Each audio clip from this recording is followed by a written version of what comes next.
ਸਤਿ ਸ਼੍ਰੀ ਅਕਾਲ ਜੀ ਸਾਰਿਆਂ ਨੂੰ। ਅੱਜ ਆਪਾਂ ਆਪਣੀ ਪੋਲੀਟੀਕਲ ਦੀ ਤੀਜੀ ਕਲਾਸ ਸਟਾਰਟ ਕਰਨ ਜਾ ਰਹੇ ਹਾਂ, ਜੋ ਸੰਵਿਧਾਨ ਦੇ ਰਿਲੇਟਡ ਹੈ। ਅੱਗੇ ਆਰਟੀਕਲਾਂ ਨਾਲ ਸੰਬੰਧਿਤ ਹੈ। ਇਹ ਜਿਹੜੀ ਆਪਣੀ ਕਲਾਸ ਹੈ, 2 ਕਲਾਸਾਂ ਪਹਿਲਾਂ ਹੋ ਚੁੱਕੀਆਂ ਨੇ। ਪੋਲੀਟੀਕਲ ਆਪਾਂ ਸ਼ੁਰੂ ਤੋਂ ਸਟਾਰਟ ਕੀਤੀ ਹੈ। ਇਹ ਕਲਾਸਾਂ ਆਪਣੇ ਦਿੱਲੀ ਪੁਲਿਸ ਦੇ ਲਈ ਅਤੇ ਇੱਕ ਫਾਇਰਮੈਨ ਦੇ ਪੇਪਰ ਦੇ ਲਈ ਪੋਲੀਟੀਕਲ ਵਾਸਤੇ ਬਹੁਤ ਬੈਸਟ ਨੇ। ਅਤੇ ਫਾਇਰਮੈਨ ਦੇ ਲਈ ਆਪਾਂ ਕੱਲ੍ਹ ਵੀ ਦੱਸਿਆ ਸੀ, ਇੱਕ ਮੈਰਾਥਨ ਕਲਾਸ ਲੈ ਕੇ ਆਵਾਂਗੇ 5 ਤੋਂ 6 ਘੰਟੇ ਦੀ, ਜਿਹਦੇ ਵਿੱਚ ਸਾਰਾ ਪ੍ਰੀਵੀਅਸ ਈਅਰ ਪੇਪਰ ਜਾਂ ਜੋ ਵੀ ਉਹਦੇ ਰਿਲੇਟਡ ਹੈ ਆਪਾਂ ਉਹਦੇ 'ਚ ਕਵਰ ਕਰਾਂਗੇ ਸਾਰਾ। ਆਪਾਂ ਸ਼ੁਰੂ ਕਰਦੇ ਹਾਂ ਅੱਜ ਦੀ ਕਲਾਸ। ਮਹੱਤਵਪੂਰਨ ਭਾਗ ਅਤੇ ਅਨੁਛੇਦ।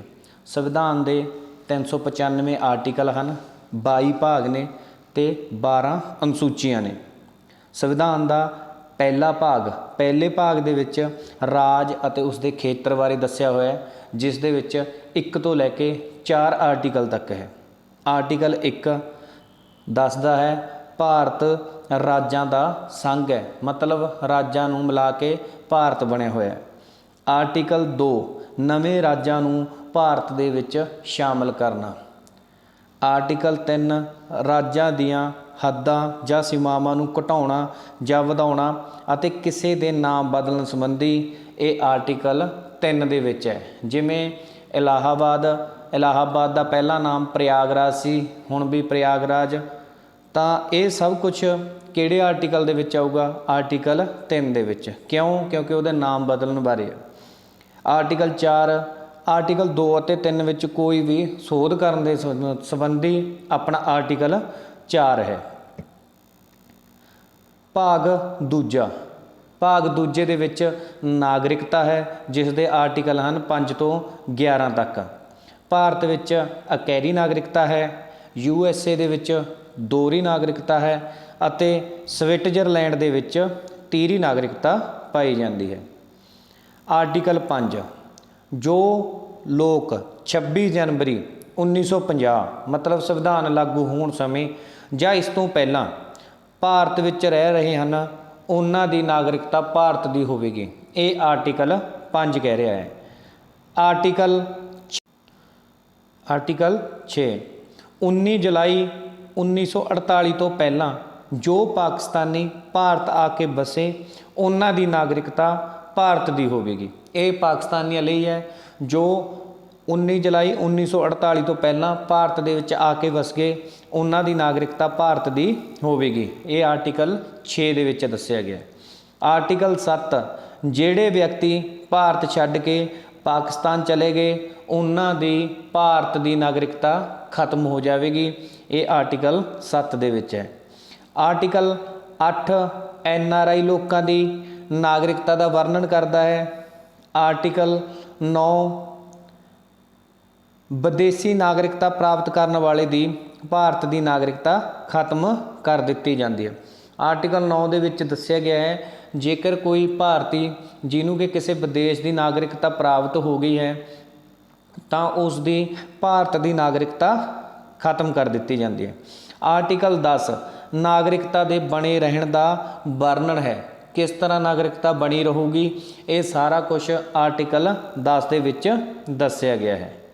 ਆਰਟੀਕਲ 11 ਜੇਕਰ ਨਾਗਰਿਕਤਾ ਦੇ ਵਿੱਚ ਕੋਈ ਵੀ ਸੋਧ ਕਰਨੀ ਹੈ ਤਾਂ ਸੋਧ ਕਰਨ ਸੰਬੰਧੀ ਜੋ ਸ਼ਕਤੀ ਹੈ ਉਹ ਭਾਰਤੀ ਸੰਸਦ ਕੋਲੇ ਹੈ। ਨਾਗਰਿਕਤਾ ਦੇ ਵਿੱਚ ਸੋਧ ਕਰ ਸਕਦੀ ਹੈ ਤਾਂ ਸੰਸਦ ਕਰ ਸਕਦੀ ਹੈ। ਭਾਰਤੀ ਨਾਗਰਿਕਤਾ ਐਕਟ ਆਇਆ ਸੀ ਜਾਂ ਇੰਡੀਅਨ ਸਿਟੀਜ਼ਨਸ਼ਿਪ ਐਕਟ 1955 ਦੇ ਵਿੱਚ ਆਇਆ ਸੀ। ਉਸ ਦੇ ਵਿੱਚ ਹੁਣ ਤੱਕ 6 ਵਾਰ ਸੋਧ ਹੋ ਚੁੱਕੀ ਹੈ।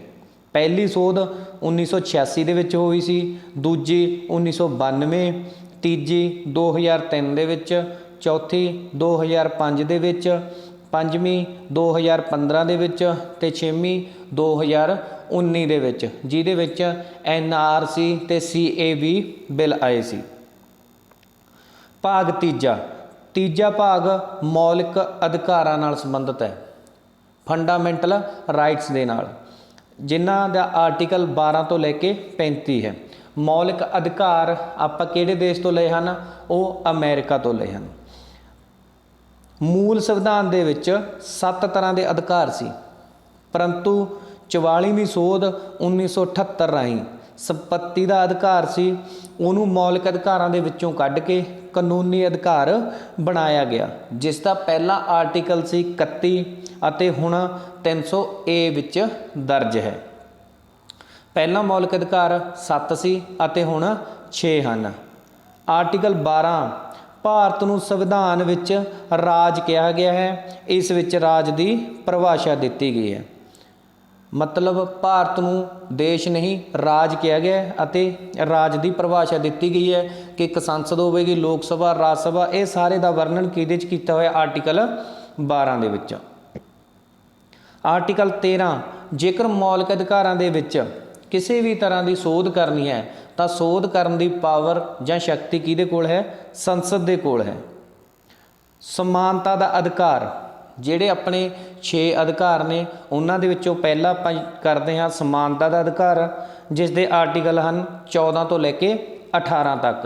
ਆਰਟੀਕਲ 14 ਦੇ ਵਿੱਚ ਦੱਸਿਆ ਗਿਆ ਹੈ ਕਾਨੂੰਨ ਦੇ ਸਾਹਮਣੇ ਸਮਾਨਤਾ, ਭਾਵ ਸਾਰੇ ਲੋਕ ਕਾਨੂੰਨ ਦੇ ਸਾਹਮਣੇ ਇੱਕ ਸਮਾਨ ਹਨ, ਬਰਾਬਰ ਹਨ।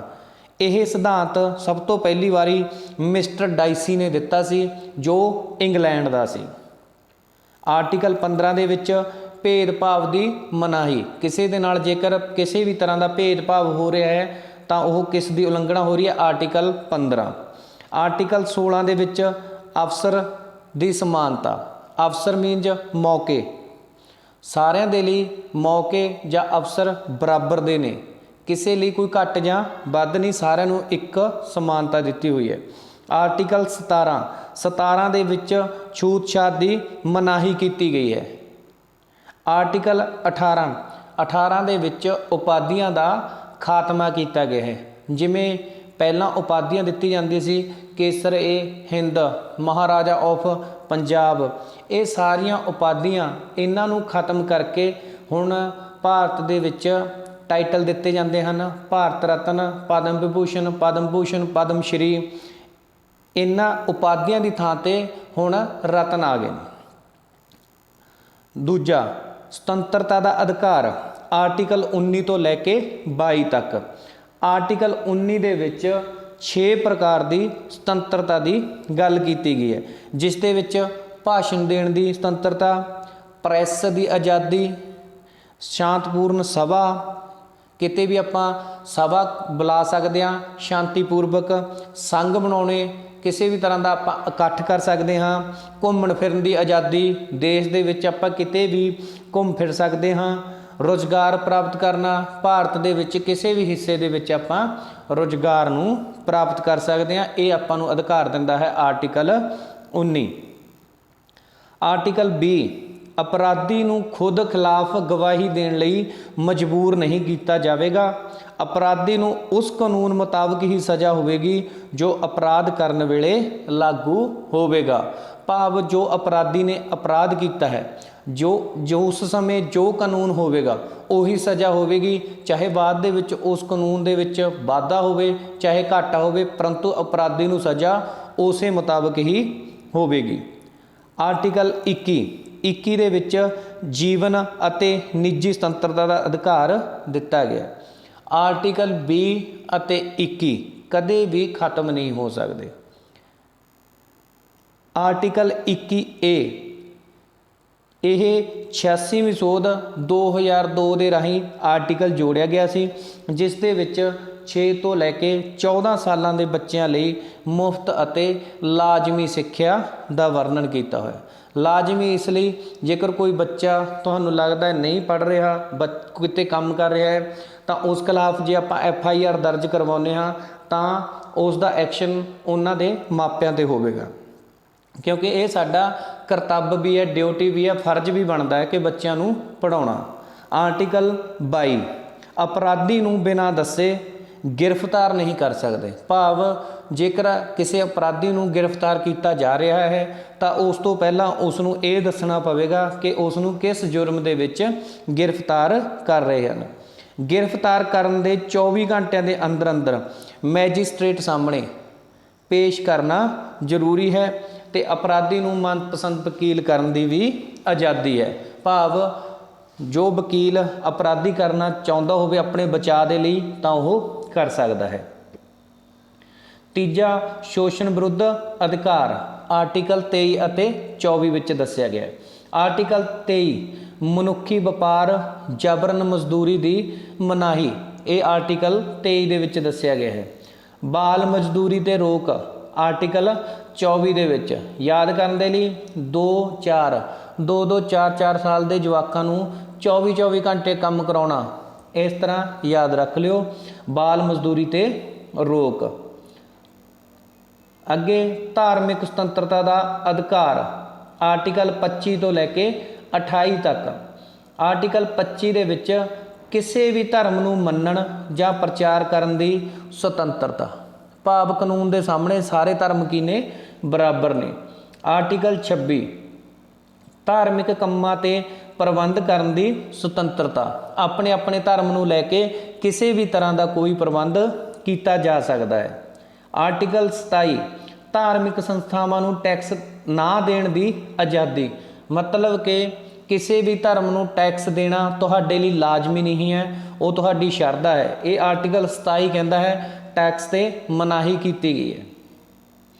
ਆਰਟੀਕਲ 28 ਕੁਝ ਵਿਦਿਅਕ ਸੰਸਥਾਵਾਂ ਵਿੱਚ ਧਾਰਮਿਕ ਸਿੱਖਿਆ ਸ਼ਾਮਲ ਹੋਣ ਦੀ ਸੁਤੰਤਰਤਾ, ਮਤਲਬ ਕਈ ਵਿਦਿਅਕ ਅਦਾਰੇ ਹਨ ਜਿਨ੍ਹਾਂ ਦੇ ਵਿੱਚ ਧਾਰਮਿਕ ਸਿੱਖਿਆ ਨੂੰ ਸ਼ਾਮਲ ਕੀਤਾ ਗਿਆ ਹੈ। ਸੱਭਿਆਚਾਰਕ ਅਤੇ ਵਿਦਿਅਕ ਅਧਿਕਾਰ ਆਰਟੀਕਲ 29 ਅਤੇ 30, ਇਹ ਘੱਟ ਗਿਣਤੀ ਦੇ ਲੋਕਾਂ ਲਈ ਹਨ। ਆਰਟੀਕਲ 29 ਘੱਟ ਗਿਣਤੀ ਦੇ ਲੋਕਾਂ ਦੇ ਅਧਿਕਾਰਾਂ ਦੀ ਸੁਰੱਖਿਆ ਦੀ ਗੱਲ ਕਰੀ ਗਈ ਹੈ। ਆਰਟੀਕਲ 30 ਦੇ ਵਿੱਚ ਘੱਟ ਗਿਣਤੀ ਦੇ ਲੋਕਾਂ ਲਈ ਵਿਦਿਅਕ ਸੰਸਥਾਵਾਂ ਨੂੰ ਸਥਾਪਿਤ ਕਰਨਾ ਅਤੇ ਪ੍ਰਸ਼ਾਸਨ ਕਰਨ ਦਾ ਢੰਗ ਅਧਿਕਾਰ ਸੀ। ਮਤਲਬ ਕੀ ਹੈ, ਘੱਟ ਗਿਣਤੀ ਦੇ ਲੋਕਾਂ ਲਈ ਉਹਨਾਂ ਦੇ ਅਧਿਕਾਰਾਂ ਦੀ ਸੁਰੱਖਿਆ ਅਤੇ ਉਹਨਾਂ ਦੇ ਵਿਦਿਅਕ ਸੰਸਥਾਵਾਂ ਨੂੰ ਸਥਾਪਿਤ ਕਰਨ ਦਾ ਅਧਿਕਾਰ ਹੈ ਆਰਟੀਕਲ 30। ਆਰਟੀਕਲ 31 ਜਿਹਦੇ ਬਾਰੇ ਆਪਾਂ ਪਿੱਛੇ ਵੀ ਗੱਲ ਕਰ ਚੁੱਕੇ ਹਾਂ ਕਿ ਪਹਿਲਾਂ ਅਧਿਕਾਰ 7 ਸੀ, ਹੁਣ 6 ਹਨ।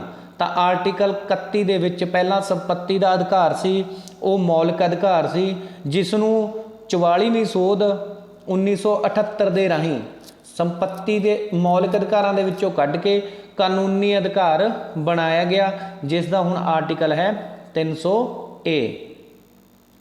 ਆਰਟੀਕਲ 32 ਸੰਵਿਧਾਨਿਕ ਉਪਚਾਰਾਂ ਦਾ ਅਧਿਕਾਰ, ਇਸ ਨੂੰ ਭੀਮ ਰਾਓ ਅੰਬੇਦਕਰ ਨੇ ਸੰਵਿਧਾਨ ਦੀ ਦਿਲ ਜਾਂ ਆਤਮਾ ਕਿਹਾ ਗਿਆ ਹੈ। ਭਾਵ ਆਰਟੀਕਲ 32 ਦੇ ਤਹਿਤ ਜੇਕਰ ਆਪਣੇ ਮੌਲਿਕ ਅਧਿਕਾਰਾਂ ਦੇ ਨਾਲ ਕਿਸੇ ਵੀ ਤਰ੍ਹਾਂ ਦੀ ਛੇੜਛਾੜ ਹੋ ਰਹੀ ਹੈ ਤਾਂ ਆਪਾਂ ਆਰਟੀਕਲ 32 ਦੇ ਤਹਿਤ ਕਿੱਥੇ ਜਾ ਸਕਦੇ ਹਾਂ, ਸੁਪਰੀਮ ਕੋਰਟ ਦੇ ਵਿੱਚ।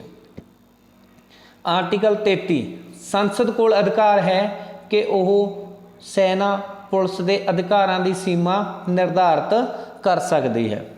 ਆਰਟੀਕਲ 34 ਜੇਕਰ ਰਾਸ਼ਟਰਪਤੀ ਸ਼ਾਸਨ ਲੱਗ ਜਾਵੇ ਤਾਂ ਸੰਸਦ ਮੌਲਿਕ ਅਧਿਕਾਰਾਂ ਤੇ ਰੋਕ ਲਗਾ ਸਕਦੀ ਹੈ।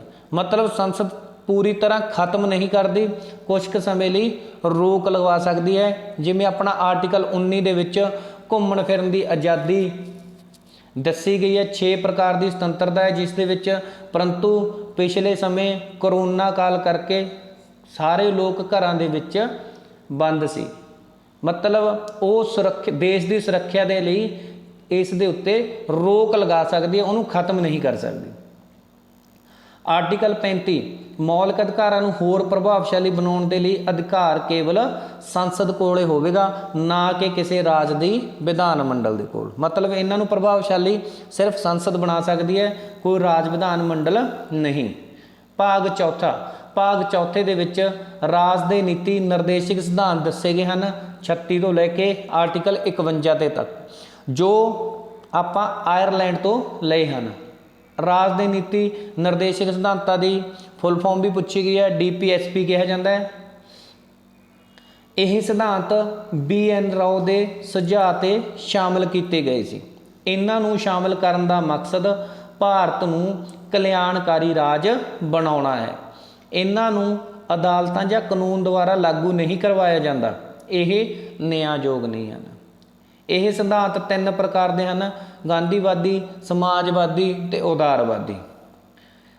ਇਹ ਆਰਟੀਕਲ ਪੰਜਾਬ ਪੁਲਿਸ ਦੇ ਵਿੱਚ ਬਹੁਤ ਪੁੱਛੇ ਗਏ ਸੀ, ਤਾਂ ਆਪਾਂ ਸਾਰਿਆਂ ਨੂੰ ਡਿਟੇਲ ਦੇ ਵਿੱਚ ਹੀ ਪੜ੍ਹਾਂਗੇ ਤਾਂ ਕਿ ਅੱਗੇ ਆਉਣ ਵਾਲੇ ਕਿਸੇ ਵੀ ਪੇਪਰ ਦੇ ਵਿੱਚ ਜੇਕਰ ਇਹਨਾਂ ਦੇ ਵਿੱਚੋਂ ਕੁਐਸਚਨ ਆਉਂਦਾ ਹੈ ਤਾਂ ਆਪਾਂ ਉਹਨੂੰ ਆਸਾਨੀ ਨਾਲ ਹੱਲ ਕਰ ਲਈਏ।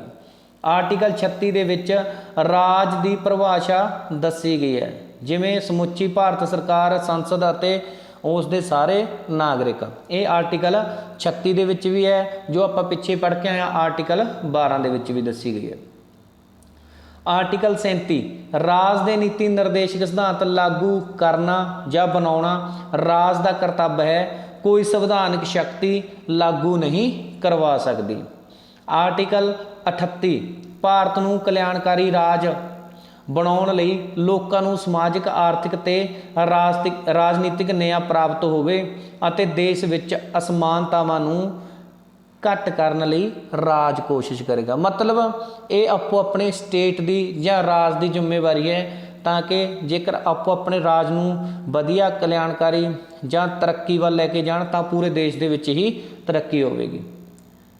ਆਰਟੀਕਲ 39 ਸਾਰੇ ਨਾਗਰਿਕਾਂ ਨੂੰ ਸਮਾਨ ਸਿੱਖਿਆ, ਸਮਾਨ ਮੌਕੇ ਅਤੇ ਸਮਾਨ ਤਨਖਾਹ ਮਿਲੇਗੀ, ਇਹ ਕੰਮ ਵੀ ਰਾਜ ਦਾ ਹੈ। ਆਰਟੀਕਲ 39A ਰਾਜ ਮੁਫਤ ਕਾਨੂੰਨੀ ਸਹਾਇਤਾ ਦੇਵੇਗਾ ਤਾਂ ਕਿ ਗਰੀਬਾਂ ਨੂੰ ਨਿਆਂ ਮਿਲ ਸਕੇ। ਇਹ ਆਰਟੀਕਲ 39A ਹੈ ਜੋ 42ਵੀਂ ਸੋਧ 1976 ਰਾਹੀਂ ਸੰਵਿਧਾਨ ਦੇ ਵਿੱਚ ਜੋੜਿਆ ਗਿਆ ਸੀ। 42ਵੀਂ ਸੋਧ 1976 ਨੂੰ ਮਿੰਨੀ ਸੰਵਿਧਾਨ ਕਿਹਾ ਜਾਂਦਾ ਹੈ। ਉਸ ਦੇ ਰਾਹੀਂ ਬਹੁਤ ਸਾਰੇ ਆਰਟੀਕਲ ਜਾਂ ਬਹੁਤ ਸਾਰੇ ਬਦਲਾਅ ਹੋਏ ਸੀ, ਉਹ ਆਪਾਂ ਅੱਗੇ ਜਾ ਕੇ ਸੋਧਾਂ ਦੇ ਵਿੱਚ ਪੜ੍ਹਾਂਗੇ। ਆਰਟੀਕਲ 40 ਗ੍ਰਾਮ ਪੰਚਾਇਤਾਂ ਦਾ ਗਠਨ ਅਤੇ ਸਵੈ ਸ਼ਾਸਨ ਦਾ ਅਧਿਕਾਰ ਦੇਣਾ, ਇਹ ਆਰਟੀਕਲ 40 ਦੇ ਵਿੱਚ ਹੈ। ਜੇਕਰ ਕੋਈ ਕੁਐਸਚਨ ਆਉਂਦਾ ਹੈ ਪੰਚਾਇਤਾਂ ਬਾਰੇ ਕਿੱਥੇ ਲਿਖਿਆ ਗਿਆ ਹੈ, ਤਾਂ ਪੰਚਾਇਤਾਂ ਬਾਰੇ 11ਵੀਂ ਅਨੁਸੂਚੀ ਦੇ ਵਿੱਚ ਲਿਖਿਆ ਗਿਆ ਹੈ। ਪੰਚਾਇਤਾਂ ਬਾਰੇ ਸੰਵਿਧਾਨ ਦੇ ਭਾਗ 9 ਦੇ ਵਿੱਚ ਲਿਖਿਆ ਗਿਆ ਹੈ। ਪੰਚਾਇਤਾਂ ਬਾਰੇ ਆਰਟੀਕਲ 243 ਤੋਂ ਲੈ ਕੇ 243O ਤੱਕ ਲਿਖਿਆ ਗਿਆ ਹੈ। ਪੰਚਾਇਤਾਂ ਬਾਰੇ ਆਰਟੀਕਲ 40 ਵਿੱਚ ਹੈ। ਪੰਚਾਇਤਾਂ ਬਾਰੇ ਸੰਵਿਧਾਨ ਦੇ ਭਾਗ 4 ਵਿੱਚ ਹੈ। ਪੰਚਾਇਤਾਂ ਬਾਰੇ ਰਾਜ ਦੇ ਨੀਤੀ ਨਿਰਦੇਸ਼ਕ ਸਿਧਾਂਤਾਂ ਵਿੱਚ ਵੀ ਦੱਸਿਆ ਗਿਆ, ਉਹ ਇਕੱਲਾ ਆਰਟੀਕਲ 40 ਹੈ। ਮਤਲਬ ਕਿਸੇ ਵੀ ਤਰ੍ਹਾਂ ਘੁਮਾ ਕੇ ਪੰਚਾਇਤਾਂ ਬਾਰੇ ਕੁਐਸਚਨ ਪੁੱਛਣ ਤਾਂ ਆਪਾਂ ਹੱਲ ਕਰ ਸਕਦੇ ਹਾਂ। ਆਰਟੀਕਲ 41 ਲੋਕਾਂ ਨੂੰ ਕੰਮ ਕਰਨ ਦਾ ਅਧਿਕਾਰ, ਸਿੱਖਿਆ ਦਾ ਅਧਿਕਾਰ ਜਾਂ ਬੇਰੁਜ਼ਗਾਰੀ, ਬੁਢਾਪਾ, ਬਿਮਾਰੀ ਜਾਂ ਅਯੋਗਤਾ ਦੀ ਸਹੂਲਤ 'ਚ ਰਾਜ ਸਰਵਜਨਕ ਸਹਾਇਤਾ ਕਰੇਗਾ। ਮਤਲਬ ਕੀ ਹੈ, ਲੋਕਾਂ ਨੂੰ ਵੱਧ ਤੋਂ ਵੱਧ ਕੰਮ ਦੇਣਾ, ਉਹਨਾਂ ਨੂੰ ਸਿੱਖਿਆ ਦੇ ਅਧਿਕਾਰ ਦੇਣਾ, ਬੇਰੁਜ਼ਗਾਰੀ, ਬੁਢਾਪਾ, ਜੋ ਪੈਨਸ਼ਨਾਂ ਮਿਲਦੀਆਂ ਨੇ, ਇਹ ਸਾਰਾ ਕੰਮ ਕਿਹਦਾ ਹੈ, ਰਾਜ ਦਾ ਹੈ, ਤਾਂ ਕਿ ਰਾਜ ਆਪਣੇ ਸਟੇਟ ਵਾਈਜ਼ ਮਤਲਬ ਸਾਰੇ ਵਧੀਆ ਹੋ ਜਾਣ ਤਾਂ ਭਾਰਤ ਇੱਕ ਕਲਿਆਣਕਾਰੀ ਰਾਜ ਬਣੂ। ਆਰਟੀਕਲ 42 ਕੰਮ ਕਰਨ ਦੇ ਲਈ ਉਚਿਤ ਹਾਲਾਤ ਪੈਦਾ ਕਰਨੇ ਅਤੇ ਜਣੇਪੇ ਦੇ ਸਮੇਂ ਔਰਤਾਂ ਦੀ ਮਦਦ ਕਰਨੀ, ਇਹ ਆਰਟੀਕਲ 42 ਦੇ ਵਿੱਚ ਦਿੱਤਾ ਹੋਇਆ। ਆਰਟੀਕਲ 43 ਜਿਉਂਦੇ ਰਹਿਣ ਲਈ ਮਜ਼ਦੂਰੀ ਕਰਨ ਅਤੇ ਆਪਣੇ ਲਘੂ ਉਦਯੋਗਾਂ ਦਾ ਵਿਕਾਸ ਕਰਨ ਦਾ ਅਧਿਕਾਰ ਰਾਜ ਦੇਵੇਗਾ। ਤਾਂ ਇਹ ਸਾਰੇ ਅਧਿਕਾਰ ਸਟੇਟਾਂ ਨੇ ਹੀ ਦੇਣੇ ਆ, ਕਿਉਂਕਿ ਇਹਨਾਂ ਨੂੰ ਲਾਗੂ ਕਰਾਉਣ ਦੇ ਲਈ, ਰਾਜ ਦੇ ਨੀਤੀ ਨਿਰਦੇਸ਼ਕ ਸਿਧਾਂਤਾਂ ਨੂੰ ਲਾਗੂ ਕਰਾਉਣ ਦੇ ਲਈ ਕੋਈ ਸੰਵਿਧਾਨਕ ਸ਼ਕਤੀ ਨਹੀਂ ਹੈ, ਇਹ ਸਟੇਟਾਂ ਦਾ ਹੀ ਕੰਮ ਹੈ। ਆਰਟੀਕਲ 43A ਉਦਯੋਗਾਂ ਦੇ ਪ੍ਰਬੰਧ ਵਿੱਚ ਮਜ਼ਦੂਰਾਂ ਦੀ ਭਾਗੀਦਾਰੀ, ਮਤਲਬ ਵੱਡੇ ਕੰਮਾਂ ਦੇ ਵਿੱਚ ਮਜ਼ਦੂਰਾਂ ਨੂੰ ਵੀ ਭਾਈਵਾਲਤਾ ਦੇਣ ਦੇ ਲਈ ਆਰਟੀਕਲ 43A ਹੈ। ਇਹ ਵੀ 42ਵੀਂ ਸੋਧ 1976 ਰਾਹੀਂ ਜੋੜਿਆ ਗਿਆ ਸੀ। ਇੱਕ ਆਪਾਂ ਆਰਟੀਕਲ ਪਿੱਛੇ ਪੜ੍ਹ ਕੇ ਆਏ ਹਾਂ, 42ਵੀਂ ਸੋਧ 1976 ਰਾਹੀਂ 39A ਜੋੜਿਆ ਗਿਆ ਸੀ, ਇੱਕ 43A ਜੋੜਿਆ ਗਿਆ ਹੈ। 43B ਸਹਿਕਾਰੀ ਸਮਿਤੀਆਂ ਦੇ ਪ੍ਰਬੰਧਨ ਬਾਰੇ ਆਰਟੀਕਲ 43B ਦੇ ਵਿੱਚ ਦੱਸਿਆ ਗਿਆ। ਇਹ ਪੁੱਛਣਗੇ ਕਿਹੜੀ ਸੋਧ ਰਾਹੀਂ ਜੋੜਿਆ ਗਿਆ ਸੀ, 97ਵੀਂ ਸੋਧ 2011 ਰਾਹੀਂ ਜੋੜਿਆ ਗਿਆ ਸੀ। ਆਰਟੀਕਲ 44 ਇਹ ਯੂਨੀਫਾਰਮ ਸਿਵਲ ਕੋਡ ਹੈ, ਨਾਗਰਿਕਾਂ ਨੂੰ ਇੱਕੋ ਜਿਹੀ ਕਾਨੂੰਨੀ ਵਿਵਸਥਾ ਪ੍ਰਦਾਨ ਕਰਨੀ, ਭਾਵ ਪੂਰੇ ਦੇਸ਼ ਦੇ ਲਈ ਜੋ ਕਾਨੂੰਨ ਹੋਵੇ ਉਹ ਸਾਰਿਆਂ ਲਈ ਹੀ ਬਰਾਬਰ ਹੋਵੇ। ਆਰਟੀਕਲ 45 ਸਿੱਖਿਆ ਦਾ ਅਧਿਕਾਰ 6 ਤੋਂ 14 ਸਾਲ ਤੱਕ ਦੇ ਬੱਚਿਆਂ ਲਈ। ਇਹ 86ਵੀਂ ਸੋਧ 2002 ਜੋ 86ਵੀਂ ਸੋਧ ਹੋਈ ਸੀਗੀ 2002 ਦੇ ਵਿੱਚ 6 ਤੋਂ ਲੈ ਕੇ 14 ਸਾਲ ਤੱਕ ਦੇ ਬੱਚਿਆਂ ਲਈ ਆਪਣਾ ਮੌਲਿਕ ਅਧਿਕਾਰ ਵੀ ਹੈ, ਉਹ ਆਪਣਾ ਮੌਲਿਕ ਕਰਤੱਵ ਵੀ ਹੈ ਤੇ ਉਸ ਦੇ ਬਾਰੇ ਰਾਜ ਦੇ ਨੀਤੀ ਨਿਰਦੇਸ਼ਕ ਸਿਧਾਂਤਾਂ ਬਾਰੇ ਵੀ ਜ਼ਿਕਰ ਕੀਤਾ ਹੋਇਆ। ਆਰਟੀਕਲ 46 ਪਛੜੇ ਵਰਗ SC ST ਦੇ ਲਈ ਸਿੱਖਿਆ ਦੇ ਅਤੇ ਆਰਥਿਕ ਹਿੱਤਾਂ ਦਾ ਧਿਆਨ ਰੱਖੇਗਾ। ਆਰਟੀਕਲ 47 ਜਨ ਸੁਧਾਰ, ਸਿਹਤ, ਭੋਜਨ ਸੰਬੰਧੀ ਨਸ਼ੀਲੇ ਪਦਾਰਥਾਂ ਤੇ ਰੋਕ। ਆਰਟੀਕਲ 48 ਖੇਤੀਬਾੜੀ ਅਤੇ ਪਸ਼ੂ ਪਾਲਣ ਦੇ ਵਿੱਚ ਸੁਧਾਰ ਕਰਨਾ। ਇਹ ਆਰਟੀਕਲ 48 ਦੇ ਵਿੱਚ ਦਿੱਤਾ ਹੋਇਆ। ਆਰਟੀਕਲ 48A ਵਾਤਾਵਰਣ, ਜੰਗਲ ਅਤੇ ਜੰਗਲੀ ਜੀਵਾਂ ਦੀ ਰੱਖਿਆ ਕਰਨਾ। ਇਹ ਵੀ ਆਰਟੀਕਲ 42ਵੀਂ ਸੋਧ 1976 ਰਾਹੀਂ ਜੋੜਿਆ ਗਿਆ ਸੀ। ਆਰਟੀਕਲ 48A ਜੋ ਵਾਤਾਵਰਣ, ਜੰਗਲ ਅਤੇ ਜੰਗਲੀ ਜੀਵਾਂ ਦੀ ਰੱਖਿਆ ਕਰਨ ਦੇ ਨਾਲ ਸੰਬੰਧਿਤ ਹੈ। ਆਰਟੀਕਲ 48B ਪਸ਼ੂ ਹੱਤਿਆ ਤੇ ਰੋਕ। ਪਸ਼ੂ ਹੱਤਿਆ ਤੇ ਰੋਕ ਕੌਣ ਲਾ ਰਿਹਾ ਹੈ? Article 48B। ਆਰਟੀਕਲ 49 ਇਤਿਹਾਸਿਕ ਇਮਾਰਤਾਂ ਦੀ ਰੱਖਿਆ ਅਤੇ ਸੰਭਾਲ ਕਰਨਾ। ਇਤਿਹਾਸਿਕ ਇਮਾਰਤਾਂ ਦੀ, ਜਿਵੇਂ ਆਪਣੀਆਂ ਇਤਿਹਾਸਿਕ ਇਮਾਰਤਾਂ ਨੇ ਲਾਲ ਕਿਲ੍ਹਾ ਹੋ ਗਿਆ, ਠੀਕ ਆ, ਤੇ ਕੁਤਬ ਮੀਨਾਰ ਹੋ ਗਿਆ, ਇਹਨਾਂ ਸਭ ਦੀ ਮਤਲਬ ਇਹਨਾਂ ਦੀ ਰੱਖਿਆ ਜਾਂ ਸਾਂਭ ਸੰਭਾਲ ਕਰਨਾ। ਜੋ ਵੀ ਸਟੇਟਾਂ ਦੇ ਵਿੱਚ ਕਿਸੇ ਵੀ ਤਰ੍ਹਾਂ ਦੀ ਕੋਈ ਇਤਿਹਾਸਿਕ ਇਮਾਰਤ ਹੈ ਉਹਨਾਂ ਦੀ ਸਾਂਭ ਸੰਭਾਲ ਕਰਨਾ ਸਟੇਟਾਂ ਦਾ ਕੰਮ ਹੈ। ਉਹ ਆਰਟੀਕਲ 49 ਦੇ ਵਿੱਚ ਆਉਂਦਾ ਹੈ। ਆਰਟੀਕਲ 50 ਰਾਜ ਆਪਣੀ ਕਾਰਜਪਾਲਿਕਾ ਨੂੰ ਨਿਆਂਪਾਲਿਕਾ ਤੋਂ ਵੱਖ ਰੱਖੇਗਾ।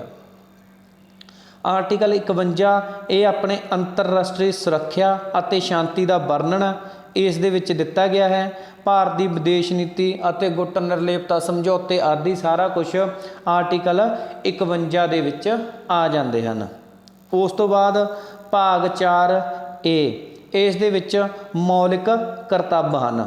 ਆਰਟੀਕਲ 51A ਦੇ ਵਿੱਚ ਇਹ ਜੋ ਮੌਲਿਕ ਕਰਤੱਵ ਨੇ ਸਵਰਨ ਸਿੰਘ ਕਮੇਟੀ ਦੇ ਸੁਝਾਅ ਦੇ ਉੱਤੇ 42ਵੀਂ ਸੋਧ 1976 ਰਾਹੀਂ, ਜਿਸ ਨੂੰ ਆਪਾਂ ਮਿੰਨੀ ਸੰਵਿਧਾਨ ਵੀ ਕਹਿੰਦੇ ਹਾਂ, ਉੱਪਰ ਆਪਾਂ 2 ਤੋਂ 3 ਆਰਟੀਕਲ ਪੜ੍ਹ ਚੁੱਕੇ ਹਾਂ ਜੋ 42ਵੀਂ ਸੋਧ 1976 ਰਾਹੀਂ ਜੋੜੇ ਗਏ ਨੇ। ਇਸੇ 42ਵੀਂ ਸੋਧ 1976 ਰਾਹੀਂ ਸਵਰਨ ਸਿੰਘ ਕਮੇਟੀ ਦੇ ਸੁਝਾਅ ਦੇ ਉੱਤੇ ਭਾਰਤੀ ਸੰਵਿਧਾਨ ਦੇ ਵਿੱਚ ਮੌਲਿਕ ਕਰਤੱਵ ਜੋੜੇ ਗਏ, ਫੰਡਾਮੈਂਟਲ ਡਿਊਟੀਜ਼ ਜੋੜੀਆਂ ਗਈਆਂ। ਸਵਰਨ ਸਿੰਘ ਕਮੇਟੀ ਨੇ 8 ਕਰਤੱਵਾਂ ਨੂੰ ਜੋੜਨ ਦੀ ਗੱਲ ਕਹੀ ਸੀ, ਪਰੰਤੂ ਸਰਕਾਰ ਨੇ ਉਸ ਸਮੇਂ 10 ਕਰਤੱਵਾਂ ਨੂੰ ਜੋੜਿਆ ਗਿਆ ਸੀ। ਮੌਜੂਦਾ ਕਰਤੱਵ ਹੁਣ ਕਿੰਨੇ ਕਰਤੱਵ ਨੇ? 11 ਨੇ। 11ਵਾਂ ਕਰਤੱਵ ਕਿਹੜਾ ਜੋੜਿਆ ਗਿਆ? 86ਵੀਂ ਸੋਧ 2002 ਦੇ ਰਾਹੀਂ 11ਵਾਂ ਕਰਤੱਵ ਜੋੜਿਆ ਗਿਆ ਜੋ ਸਿੱਖਿਆ ਨਾਲ ਸੰਬੰਧਿਤ ਹੈ। 6 ਤੋਂ ਲੈ ਕੇ 14 ਸਾਲ ਤੱਕ ਦੇ ਬੱਚਿਆਂ ਲਈ ਮੁਫਤ ਤੇ ਲਾਜ਼ਮੀ ਸਿੱਖਿਆ। ਇਹ ਆਪਣਾ ਮੌਲਿਕ ਅਧਿਕਾਰ ਕਰਤੱਵ ਰਾਜ ਦੇ ਨੀਤੀ ਨਿਰਦੇਸ਼ਕ ਸਿਧਾਂਤਾਂ ਦੇ ਵਿੱਚ ਆਰਟੀਕਲ 45 ਦੇ ਵਿੱਚ ਵੀ ਜ਼ਿਕਰ ਹੈ, ਇਹ ਦਿੱਤਾ ਗਿਆ ਹੈ। ਤੇ ਮੌਲਿਕ ਕਰਤੱਵ ਆਪਾਂ ਕਿਸ ਦੇਸ਼ ਤੋਂ ਲਏ ਹਨ? ਰੂਸ ਤੋਂ। ਯਾਦ ਰੱਖਣ ਦੇ ਲਈ ਰੁੱਸੇ ਨੂੰ ਮਨਾਉਣਾ ਸਾਡਾ ਕਰਤੱਵ ਹੈ। ਰੁੱਸੇ ਨੂੰ ਮਨਾਉਣਾ ਸਾਡਾ ਕਰਤੱਵ ਹੈ। ਕਰਤੱਵ ਮੀਨਜ ਮੌਲਿਕ ਕਰਤੱਵ, ਰੁੱਸੇ ਮੀਨਜ ਰੂਸ। ਮੌਲਿਕ ਕਰਤੱਵ ਕਿੱਥੋਂ ਲਏ ਨੇ? ਰੂਸ ਤੋਂ ਲਏ ਹਨ। ਅਗਲੀ ਕਲਾਸ ਦੇ ਵਿੱਚ ਆਪਾਂ ਸੰਵਿਧਾਨ ਦੇ ਭਾਗ 5ਵੇਂ ਬਾਰੇ ਪੜ੍ਹਾਂਗੇ, ਜਿਸ ਦੇ ਵਿੱਚ ਰਾਸ਼ਟਰਪਤੀ, ਉਪ ਰਾਸ਼ਟਰਪਤੀ, ਪ੍ਰਧਾਨ ਮੰਤਰੀ, supreme court, CAG, attorney general, ਇਹ ਸਭ ਕੁਝ ਆਉਣਗੇ। ਆਪਾਂ ਅਗਲੀ ਕਲਾਸ ਦੇ ਵਿੱਚ ਪੜ੍ਹਾਂਗੇ। ਜੇਕਰ ਸਾਡੀ ਕਲਾਸ ਵਧੀਆ ਲੱਗੀ ਹੋਵੇ ਤਾਂ ਪੰਜਾਬ ਫਤਿਹ ਕਲਾਸਿਸ ਨੂੰ ਸਬਸਕ੍ਰਾਈਬ, ਲਾਈਕ ਅਤੇ ਵੀਡੀਓ ਨੂੰ ਵੱਧ ਤੋਂ ਵੱਧ ਅੱਗੇ ਸ਼ੇਅਰ ਕਰੋ। ਅਤੇ ਇਸ ਕਲਾਸ ਦੀ ਜਾਂ ਪਿੱਛੇ 2 ਕਲਾਸਾਂ ਹੋ ਗਈਆਂ ਨੇ, ਉਹਨਾਂ ਦੀ PDF ਸਾਡੇ ਟੈਲੀਗ੍ਰਾਮ ਚੈਨਲ ਪੰਜਾਬ ਫਤਿਹ ਪੰਜਾਬੀ ਦੇ ਵਿੱਚ ਹੈ ਅਤੇ ਕਲਾਸਿਸ ਇੰਗਲਿਸ਼ ਦੇ ਵਿੱਚ ਲਿਖਿਆ ਹੋਇਆ ਸੇਮ। ਇਸ ਚੈਨਲ ਨੂੰ ਸਬਸਕ੍ਰਾਈਬ ਕਰੋ ਤਾਂ ਉੱਥੇ ਤੁਹਾਨੂੰ ਇਹਨਾਂ 3 ਜੋ ਪੋਲੀਟੀਕਲ ਦੀ ਵੀਡੀਓ ਹੋ ਚੁੱਕੀਆਂ ਨੇ ਉਹਨਾਂ ਦੀ PDF ਮਿਲ ਜਾਵੇਗੀ। ਅਤੇ ਚੈਨਲ ਨੂੰ ਵੱਧ ਤੋਂ ਵੱਧ ਸਪੋਰਟ ਕਰੋ। ਧੰਨਵਾਦ।